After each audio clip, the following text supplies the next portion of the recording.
Hi guys, welcome back. So in this video, I'm going to show you how to do exception handling. Yeah. So let me create a new file. I think let me save this as a test02. Basically, I just want to show you the functionality of exception handling. Yeah, exception handling. So exception handling sometimes is very important to ensure that our program, if it fails gracefully. Yeah. So let me put in something here first. Okay, let's say this is the where the program starts, and this is where the program stops. Yeah. Let me run it. You can see the program starts and stop here, right? Now I want to show you a little bit more things here. Let's say, for example, I have a function. Okay, let me create a function called add. Okay, say I add two values together, and I'm going to get the total of this. All right, I'm going to do this. Now what happened here is when I call this code, when I call this program, let me create one more. Okay, one more function to make the whole thing looks much more clearly. Now let me show you here. Let's say if I have two value now, the program started. Okay, let's say I have let a equals to 5, let b equals to 10. Yeah, I first call add function ab. I put in. All right, this is okay without much problem, and then I call the minus function, also AB. Okay, let me run this program and see whether it works. Okay, good. So you can see when the program started, I created two variables, take in the 5 and 10 value, and then I call these two functions. Now, the problem of when we have an exception, which means that the program suddenly does not behave like what we want. Now, one of the possibility is that maybe I put in the wrong spelling, for example, like that. You see, when I run my program, you see that there's an error. And not only that, if you scroll to the bottom, you realize that the minus, though, have no problem, but this code will not be executed.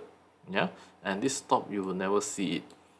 In other words, the whole program, all right, ended abruptly. Yeah, abruptly. So your user will suddenly just, the whole thing just close or crash on its own, and we have got no idea. Of course, we seldom make this kind of mistake from programmer perspective, but from user perspective, I mean, like for users, sometimes that it's seldom from a programming coding kind of this kind of error. Usually, is that when user put in something that is not right. For example, give us a file name that we cannot find the file, or the path is wrong, then yes, such will actually triggers an exception. So let's assume that this is going to give you the exceptions, and we want to we don't want to fail like that. We want it to fail gracefully. Now this is where the try catch comes in. Okay, we can actually have a very big try block here. So we say that, okay, let's try all this code. Make sure that they are all working fine. If it's not, you can catch the error here, and then instead of crashing everything without any reason, yeah, so we can actually, okay, let's post the error to the user. So let me show you. You can see now my program started, but though it looks much different, but if you observe carefully, this, now we can see the error here. Okay, now if I can turn this into something really quiet, like say, for example, I'm not coding anything, you realize that it's just start and then that's it. What happened is, where is the error? Now the error is actually being caught, and because I do nothing, so that's why you don't see anything. But of course, this is a very, very bad practice. Okay, a good practice would be you catch it and then you want to do something about it, and this is where usually we will still say stop an error and counter an error occur, program stop, for example. Yeah, you can see that my program never ends abruptly, and I still can get things done, you know, from over here. Now, of course, let's say, for example, the minus or the stop is a function that's so important. If you know, if you want to crash, you make sure that, you know, this function must be executed before you go completely halted, you know. We don't want it to fail abruptly. So this is why we have a keyword called finally. And this is where we take this stop function and put it right here. Yeah. So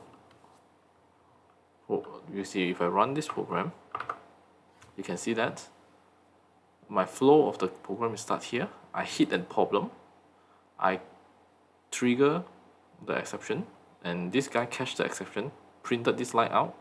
This is where you can actually try to solve the problem lah, huh?